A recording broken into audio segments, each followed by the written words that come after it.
Right, hello guys, it is Ayana again. This is episode 4 of the mini-series Self-Esteem, and this episode is going to focus on challenges and blockages to continuing on.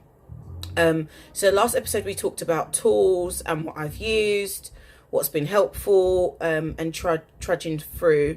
I thought it's really important to give a separate space to kind of speak about when that doesn't work, how that impacts on me, and kind of what I do to keep going. Like I said, I am going on this journey. I'm not, some people, I think they speak about things when they're through it, they're at the other end, they're almost experts in it, and I'm not. So please bear that in mind. I'm not. I'm going through this. I'm muddling my way through. I'm climbing through on my stomach through the mud and coming up with cuts and bruises. I'm figuring out as I go along. But it's just something I enjoy doing to share. And I just kind of feel like if one other person sees this and is like, oh, okay, I get what she's talking about, or that's helpful, then it's good. And it's a nice space for me to put myself out there as well, as I've already previously said. So challenges and blockages. I have always, ever since I can remember now, I look back, suffered with my mental health in terms of depression. I've been told that my depression is not only informed by past traumas and experiences and childhood, it's actually a clinical thing. Like, there's not much I can do about it. I just don't produce as much serotonin as others, therefore sometimes it hits me and there's no trigger, and I find that can be more upsetting than knowing, I've had a crap week at work, or I've just split up with my boyfriend, or I've had an argument with my friend. Often when there's a trigger, I can rationalize it. I can kind of figure out, okay, well, you are upset because of this, and there's nothing worse than kind of doing well, getting in a flow, and then kind of just being punched, waking up one morning and just being like, oh. I have to be honest that my independence has always kind of helped me stay above float, really. I've lived alone for 10 and a half years. I've had this flat for 10 and a half years. I've always been quite independent, but I do find, knowing that I live alone, knowing that the buck stops with me, knowing that no one else is going to pay for the roof over my head, no one else is paying the bills, it has always kind of kept me working, it's kept me going, which has always kind of kept some kind of routine for me. So I'm appreciative of that, and really grateful for that. I also know people around me that don't have that burden, if you like, but with not having that burden and having a safety net of parents that they can go and live with, or still living at home, or not having to worry about bills or looking after themselves, it does allow you more so to kind of fall down the rabbit hole. I always call it the rabbit hole. And that's not right, it's not wrong, it's not anything, it's just what it is. So I am appreciative of being independent. I actually think that saved my life a few times, because I just think if I lose my flat, there's nowhere for me to go. Now that is rubbish, and I've got a lot of friends that will kill me, especially my best friend Beth. She's like, well, obviously you would just live here, like, I don't get it. And her mum Amber always says the same thing, like, you just live here, love. So it's not that I would be homeless, I know that, but it's not the same as having your own space. What would I do with all of my stuff? I've got 10 years worth of stuff in a whole 1-bedroom flat, anyway, you get the drift. So that's always kind of helped me keep going, but that doesn't stop me from having those down times and those down periods. Now, I've spoken a bit about my impatience, and my impatience is, I'm not gonna lie to you, it's rough. It's probably my worst quality. Like, I am so impatient, and it's something that I do want to try and work on, particularly before I have children, because Lord help those children. I think it'd kind of go from, can you stop doing that, to, what are you doing? It's very 0 to 100, which in a way kind of explains me. I am literally 0 or 100 with everything. There is no in between. So I'm either fully committed, I am fully going, or I'm not interested, and I honestly couldn't care less, and nothing will get me involved.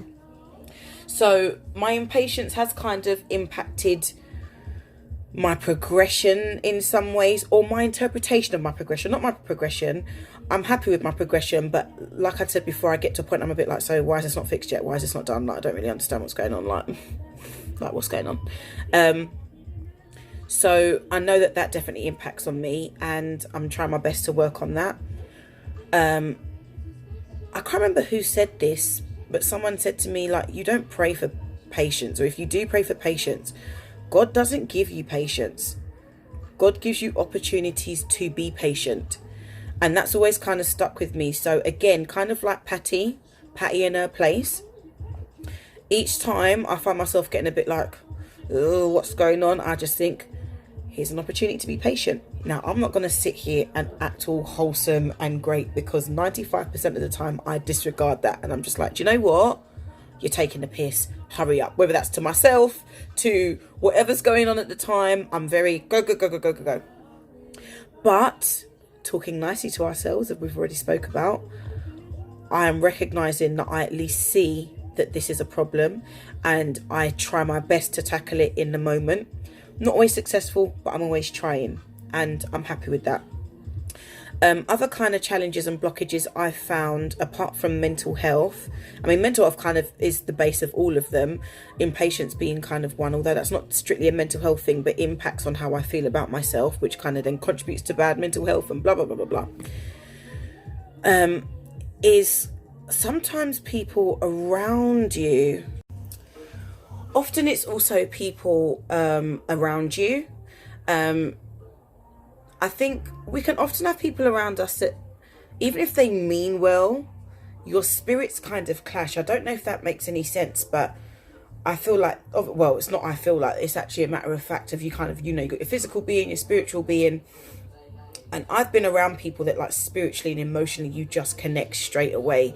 You're on the same kind of wavelength. But you can also have people around you that may be in a bad place within themselves, and they may not directly mean you harm, but their spirit is not happy with your progression. It's not happy with how you're getting on, how you're doing. And you can kind of come under emotional, psychological, spiritual attacks. And I think that's something to always be cautious of and be aware of, having the people around you. So that's definitely number 2. I'd say number 3 for me is kind of commitment to change and commitment to moving forward, because, excuse me, I find sometimes it's like 3 steps forward, 4 steps back, 5 steps forward, 2 steps back.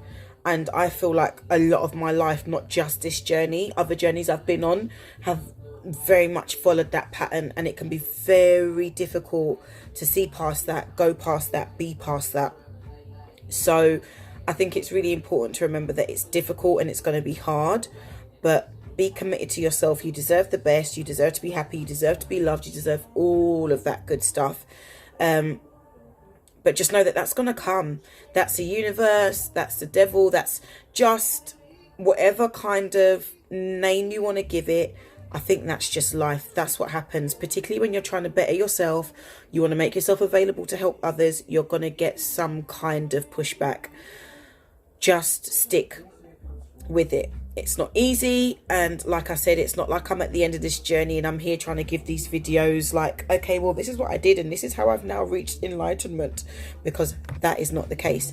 But at the same time, going through it and sharing it with other people is definitely going to help get rid of some of those blockages, for sure. There's no doubt about that. I really have noticed that, you know, that whole saying, a problem shared is a problem halved. It's so true. Like, you don't understand how much, I mean, just by speaking about something, you have so many people saying, oh my gosh, I felt like that, or oh my gosh, like, you know, I've struggled with that.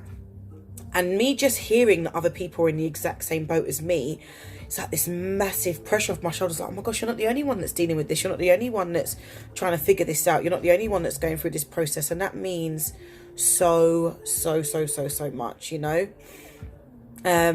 But just try and stay committed to yourself, try and stay committed to change. And if you're anything like me, you probably care a lot more about people around you than you care about yourself, which is not right. Maybe it's not wrong. It's not for us to decide. It's not for me to decide. But if that's what you have to think about, I think about my family, I think about my friends, I think about my nieces and nephews, I think about my children to come, my husband to come, and I care about them all so deeply that I am committed to being the best version of myself, to make myself available to them and be at their disposal to help them. So that's kind of where I'm at with challenges. Apart from yourself, I'm usually probably my biggest block. That negative narrative coming in, Patty in her place. Try and say that together twice as fast. Negative narrative, Patty in her place. Negative narrative, Patty in her place. Negative narrative, Patty in her place. But yeah, all of that comes in, and I think it's important to remember what we spoke about before. Pushing it back, pushing the positivity forward. Positivity. Surround yourself with people that love who you are, that love everything about you. They love you, but they correct you. They've got your best interest at heart. And I really think that helps with the journey. And I think that will lead very nicely on to my next episode, which will be about affirmations and positive praise. Thank you so much for your time, and I look forward to seeing you all again soon. And if there's a bit of a glitchiness in the middle, it's because it stopped recording halfway through. So I'm going to try and splice them together. So if I'm suddenly here and then I'm here, you know what happened. Okay?